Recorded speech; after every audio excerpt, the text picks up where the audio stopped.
Olá, a editora Ateneu e eu, Marcos Nogueira, a Marina Borg e o Maurício Sgobi, autores deste livro, da série Diagnóstico Psiquiátrico, um guia, transtornos de personalidade e transtorno do controle dos impulsos.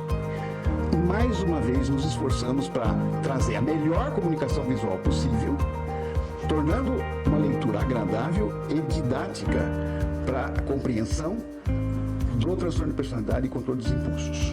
As noções de personalidade são importantes para a gente começar compreendendo o que é personalidade, que é a nossa dinâmica das questões genéticas herdadas e das experiências singulares, que vão contar com as nossas percepções e que vão constituir a nossa compreensão de ser, de sentir e de desempenhar o nosso papel social. No livro, nas noções de personalidade, a gente traz uma linha cronológica dos estudiosos dos primórdios, dos estudiosos da personalidade, depois das perspectivas teóricas e dos estudiosos mais recentes, como o Caballo e o Cloninger, que foram inspiradores, que contribuíram para a gente nessa obra. O leitor também vai ter a oportunidade de explorar uma investigação dessas características que compõem o temperamento e o caráter e preencher de forma quantitativa essas características que todos nós temos, mas no livro ele vai se aproximar dos desdobramentos dessas características que compõem a nossa personalidade. Impulsividade é a incapacidade do indivíduo em frear os seus desejos, basicamente isso. Um dos exemplos mais comuns que a gente pode citar seria o jogo patológico, que são atos repetitivos ligados ao jogo, caça-níquel, carteados, games, jogos eletrônicos, em que a pessoa caracteriza-se, gera prejuízos na vida dela, principalmente prejuízos financeiros, prejuízos afetivos, prejuízos na ordem familiar e principalmente no aspecto funcional. As parafilias são transtornos da preferência sexual, onde a pessoa ela consegue apenas obter o prazer com exclusividade em uma determinada fantasia sexual. Por exemplo, o sadomasoquismo, onde a pessoa obtém o prazer com o sofrimento do outro. Basicamente, ele consegue ter esse prazer com o sofrimento alheio, O transtorno de personalidade é um transtorno quantitativo, ou seja, uma coisa que é para mais ou para menos daquilo que é normal na personalidade. Um ou mais aspectos.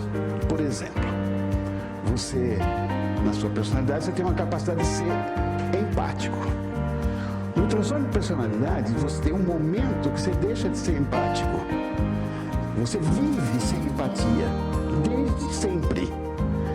Então você não sabe o que é ser normal.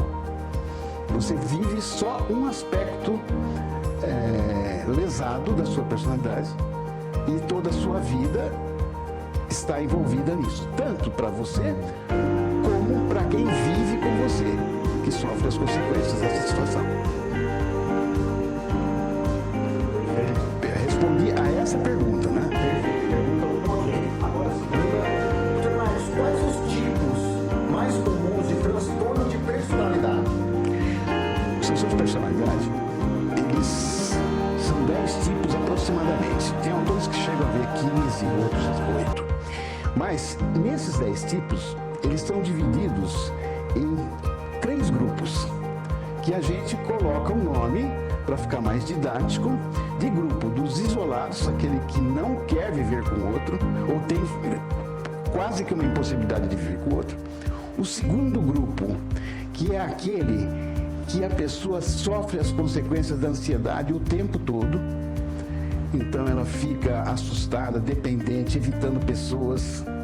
E um terceiro grupo, que é o que chama mais atenção, do ponto de vista de comportamento e de sociedade, que é o grupo dos egoístas, onde você tem uma personalidade narcísica, como muitos políticos, uma personalidade histriônica, que é aquela pessoa que acha que está sempre querendo se dizer que é o máximo, a personalidade dos amorais, dos frios de sentimentos.